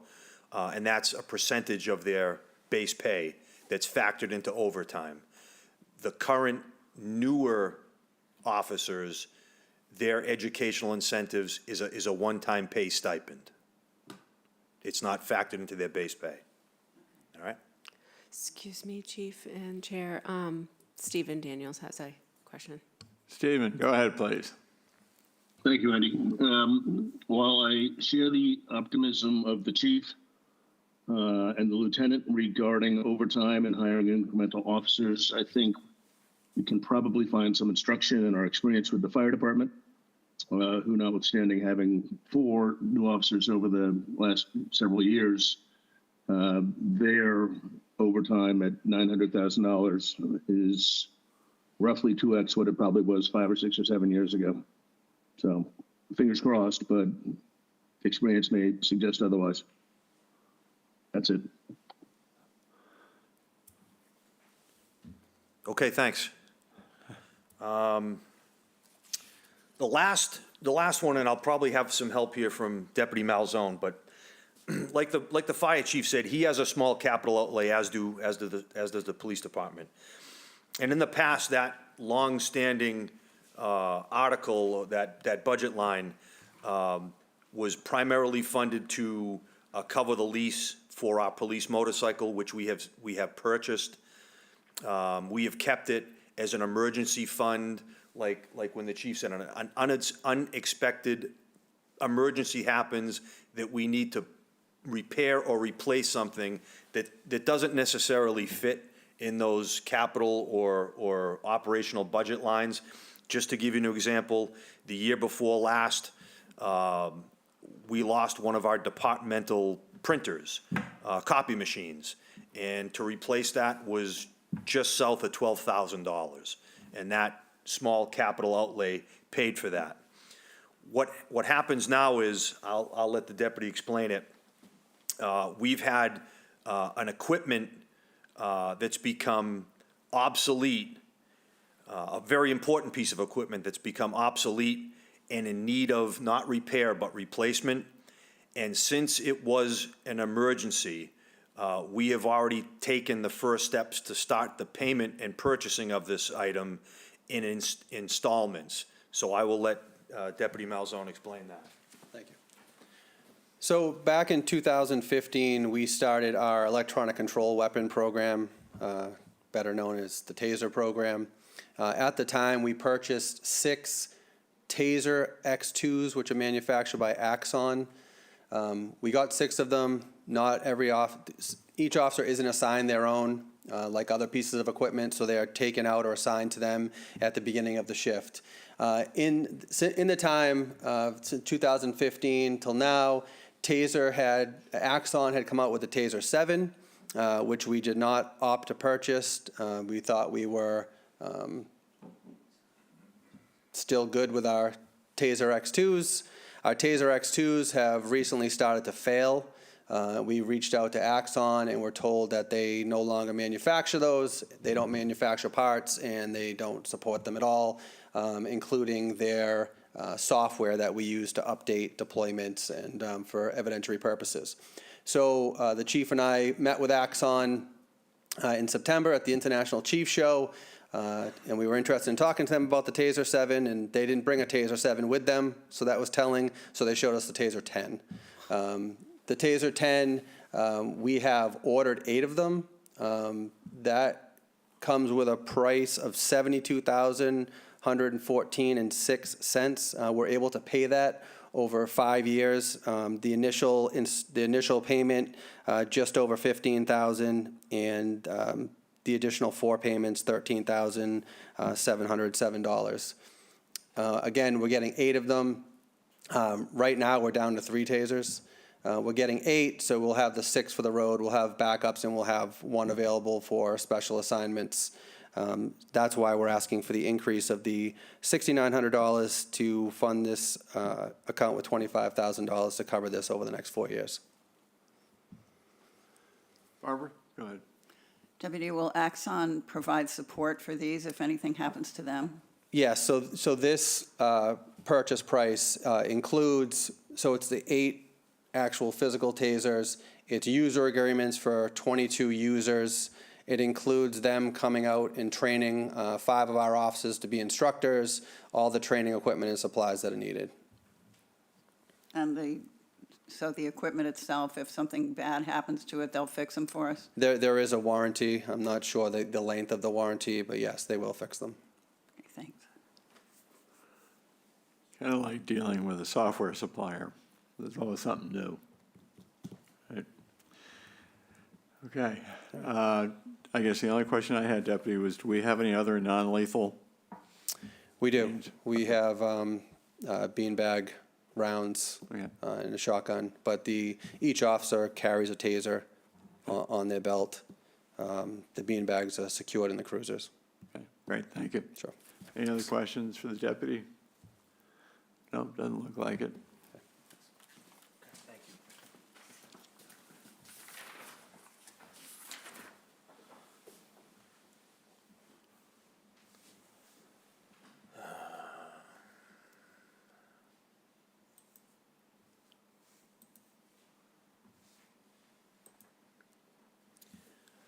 So I'll just speak quickly about the animal control budget.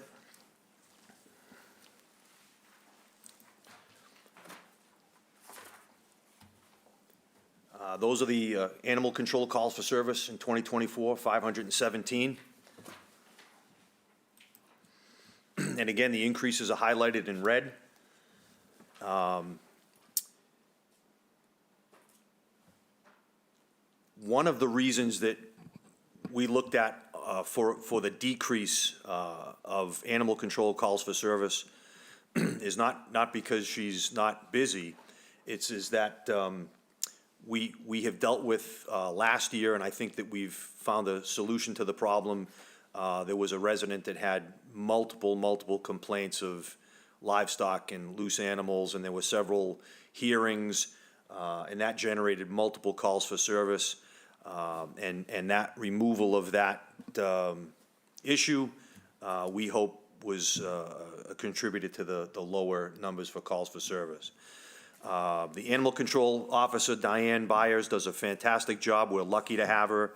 I can't speak highly enough about her and the program. I will bring up her budget here.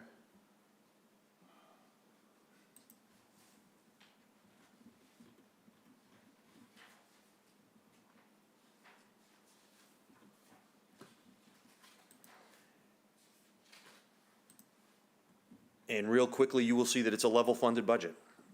The only increase is her salary, and that's dictated by her contract.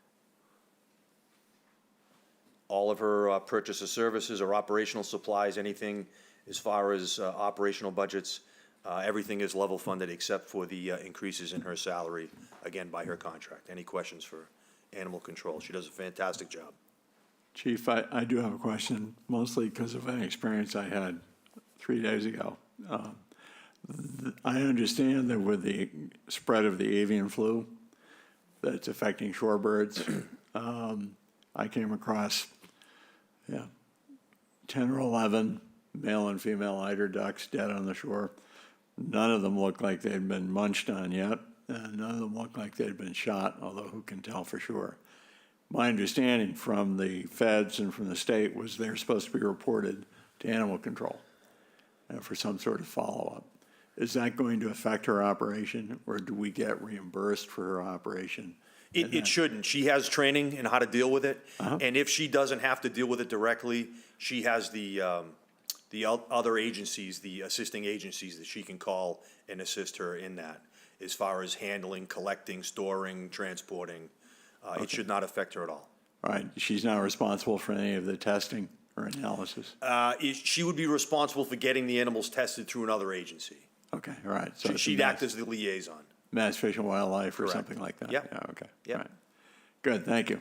You're welcome. It was Anything else? Pretty unusual, to put it mildly. Yeah, and again, on the surface, it could be pretty concerning too. right. But a lot of the cases that she's had, I can rest assure you, a lot of them have been hunting Yes. related or over hunting related, so that's good to know.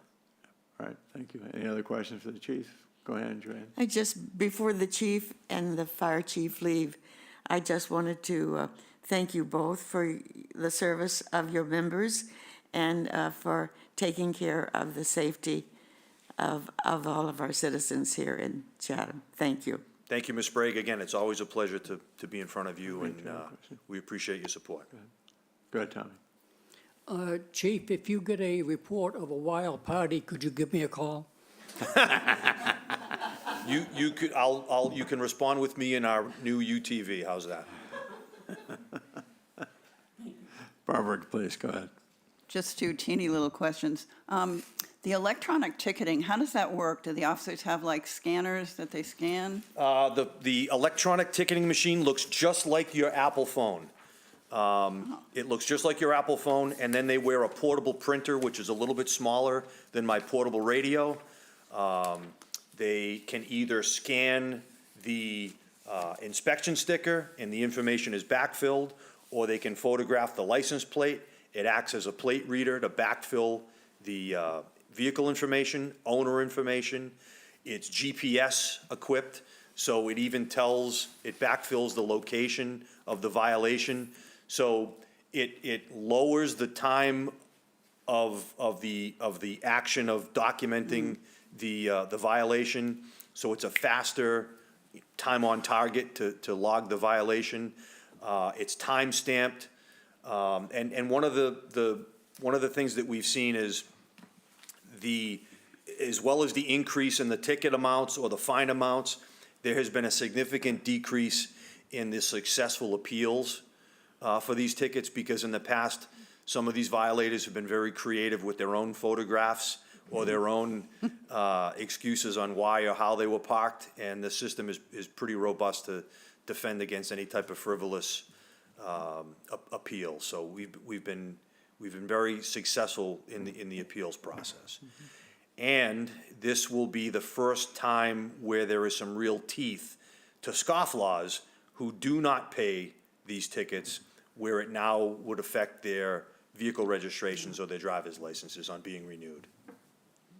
And the last thing, I'm very interested in the drones that we have, but I was just wondering, there was a woman from Harwich who several months ago was calling into a radio station and saying that she saw at least 3 or 4 drones circling around over her house, and I wondered if those might have been ours.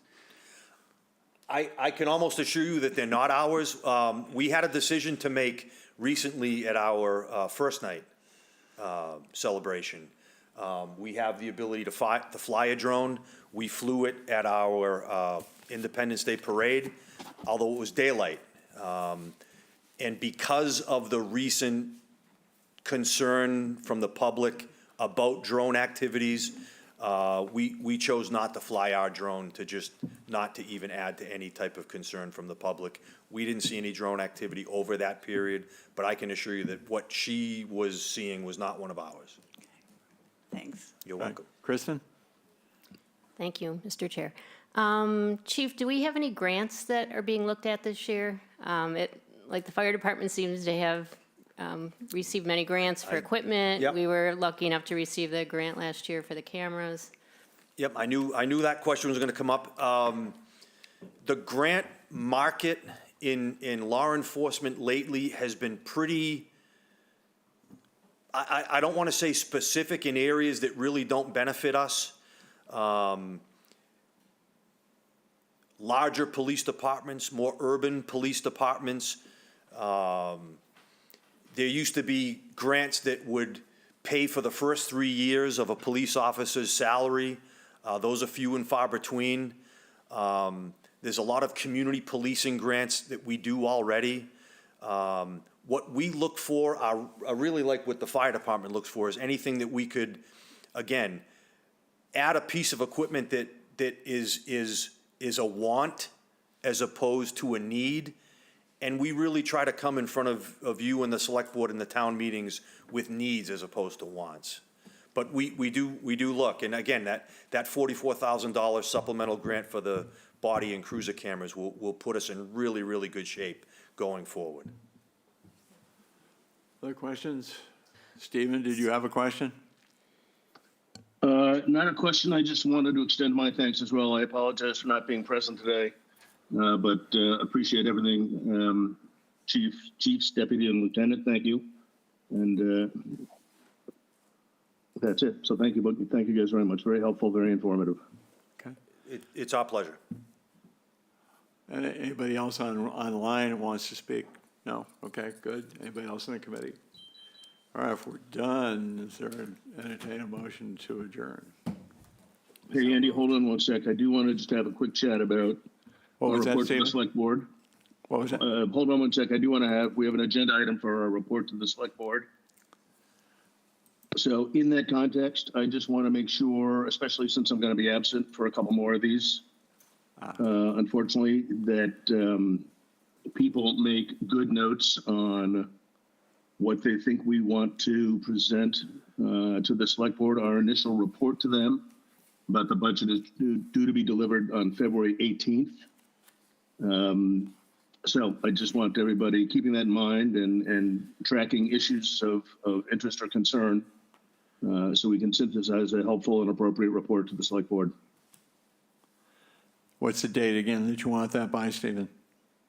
Well, it's due February 18, so I'm going to have to start writing this thing the week prior, February 13, in order to be able to circulate it to the committee as a draft and then take final comments.